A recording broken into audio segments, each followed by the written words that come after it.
Hello everyone, welcome to One Question, One Concept for Prelims 2025. In this video, we will break down one important UPSC prelims concept every single day in just few minutes. And in this regard, today's power pack topic is the preamble of India, simple yet high scoring area that loved by UPSC. Every year, directly or indirectly, 1 to 2 questions pop up from here. And based on previous year questions, I can tell you that understanding keywords like sovereign, socialist, secular, and even 42nd Constitutional Amendment Act can make or break your score. So let's dive into today's one question, one concept. जैसा कि आप सभी जानते हैं, ये आपके सामने है 2020 में पूछा गया एक क्वेश्चन जो कि कहता है that preamble of the constitution of India is what. चार ऑप्शन है आपके सामने। पहला ऑप्शन है part of constitution but has no legal effect. Second कहता है not a part of constitution and has no legal effect. तीसरा कह रहा है a part of constitution and has same legal effect as any other part.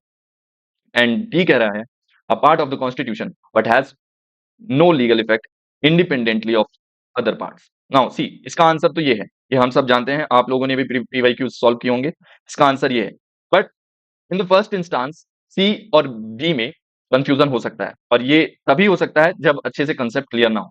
इसलिए हम सबसे पहले समझेंगे कि प्रियम्बल है क्या, प्रियम्बल कहता क्या है। जैसा कि आप सभी जानते हैं, preamble is introduction of the constitution of India. Says we the people of India, जो कि स्टार्ट ही हो रहा है हम भारत के लोग से।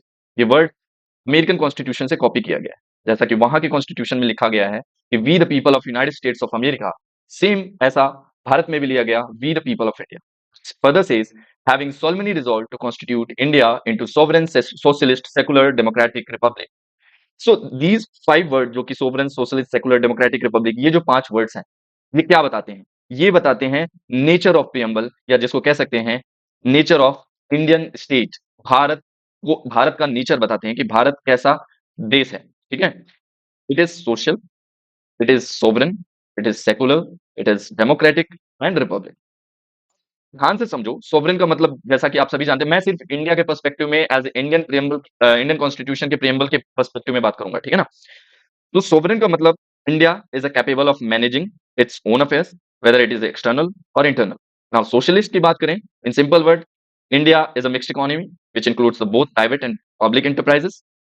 सेकुलर की बात करें, so India has its own unique secularism, like positive secularism, where it talks about equal protection for all religion.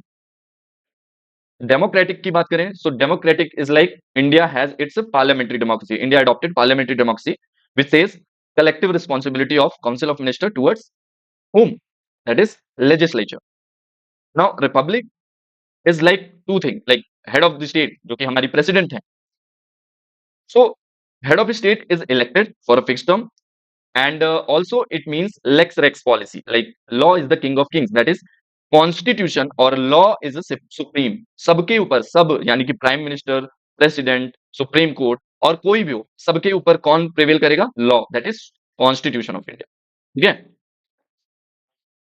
तो सबसे पहले इसका स्कोप जानते हैं कि स्कोप क्या कहता है, मतलब what is the scope of preamble. Like see, it gives guideline to government, it helps supreme court for interpretation, it is a key to open the minds of makers of the constitution, जिन्होंने ये संविधान बनाया है। And also again जब interpretation करता है supreme court, so it use to examine और validate any kind of law which is as per the constitution, जो कि कॉन्स्टिट्यूशनैलिटी जो वर्ड आपने सुना होगा ना, उसको डिफाइन मतलब उसको एक तरीके से वैलिडेट करता है। नाउ अब बात करें सेकुलरिज्म की, like India is a secular country, so what kind of secularism India has? See, state having no religion of its own. Indian secularism means that the protection of all religion of society. ठीक है ना, जितने भी type के society में religion है, सभी का सम्मान इक्वली होना चाहिए, that is Indian secularism. When I talk about feature of Indian secularism, it means it includes 2 to 3 things. First, preserve all the religion without any kind of discrimination. Second, state provide equal treatment to all religion. And third, state can interfere, ध्यान से सुनना, this is the most tricky one, that state can interfere in the religious matter in India. समझे? अब इसका example आप समझ लो, for example banning of triple talaq. ठीक है, now religion is subordinate to state. इसका मतलब ये होता है, फॉर एग्जांपल इंडिया में अगर आप देखोगे तो कई ऐसे राज्य हैं जहां मंदिर जो होती है वो स्टेट के अंतर्गत आती है, उसका प्रबंधन कौन करता है? स्टेट करती है। So religion is a subordinate to state. It means many institution of which is a religion kind of institution is maintained by state. ठीक है, यहाँ तक समझ में आया बात?